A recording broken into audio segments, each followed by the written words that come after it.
Hello friends, good morning. কেমন আছো তোমরা সবাই? আশা করি খুব ভালো আছো।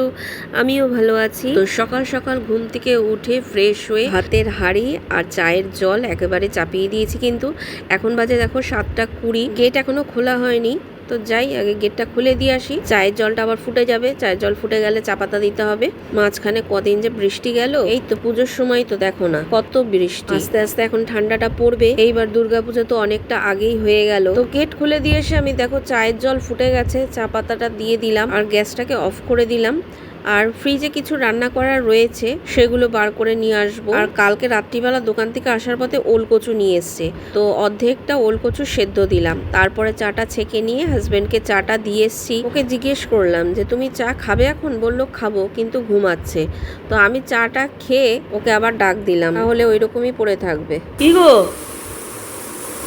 তো পেঁয়াজ সোমবারের ডাল ছিল, ওটাও গরম করে নিলাম। একটা ডিম পোচ করলাম। কাল রাত্রিবেলা রুটি দিয়ে খাওয়ার জন্য আলু পটলের তরকারি করেছিলাম, ওটাই একটু রেখে দিয়েছিলাম, ওটা গরম করে নিলাম। আর ওল কচুটা মেখে ওর লাঞ্চ বক্সটা পুরো গুছিয়ে দিলাম।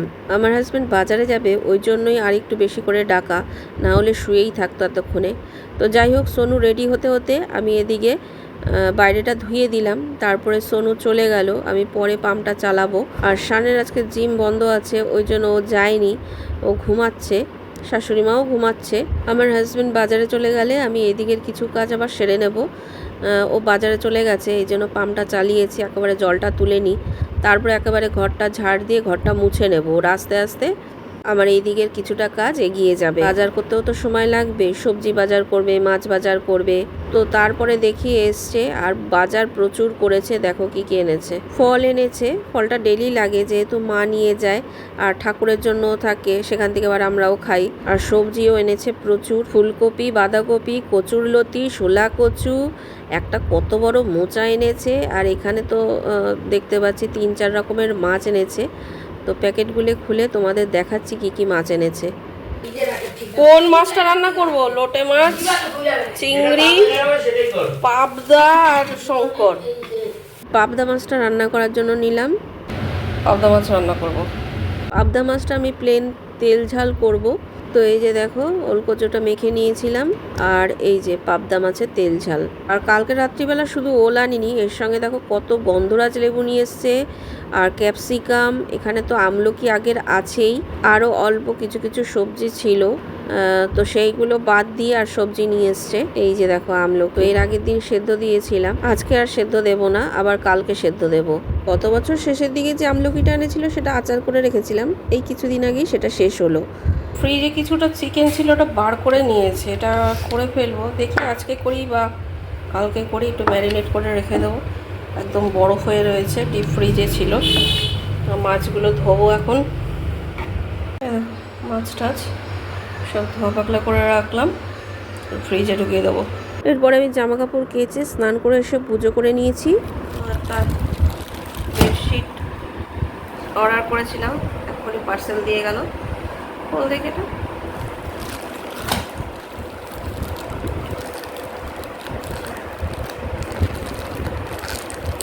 কাঁচি দিয়ে কেটে দিলাম।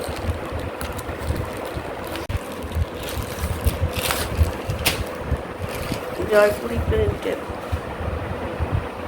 বেশি। খোল পুরোটা দেখি। এই দুটো বালিশের কভার আছে।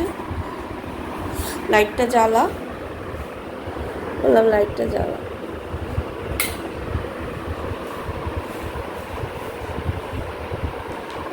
ভালো হয়েছে। দেখো ফ্রেন্ডস, চাদরটা অনলাইনে নিয়েছি, বেডশিটটা, এর সঙ্গে দুটো বালিশের কভারও আছে, কিন্তু চাদরটা পিছন দিকে উল্টে দেখছি পুরো এইরকম সুতো তোলা।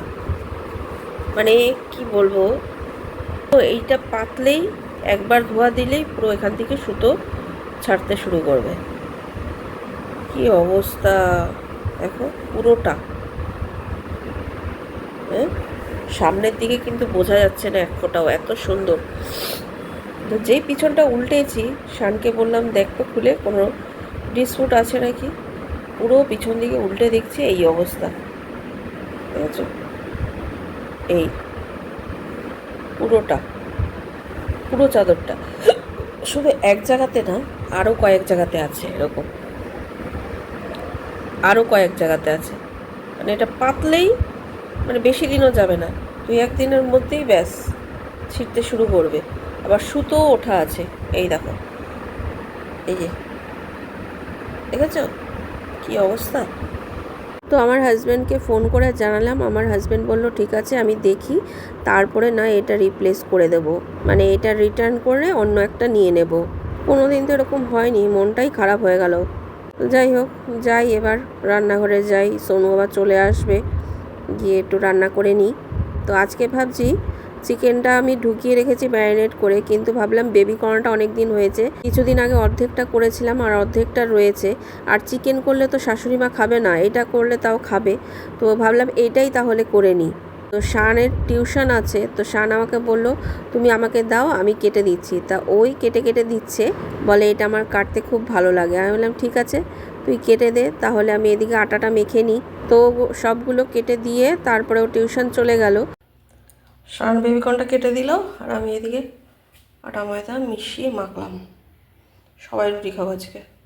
সোনু তো সহজে রুটি খেতে চায় না, তবে এটা করব তো রুটি খাবে।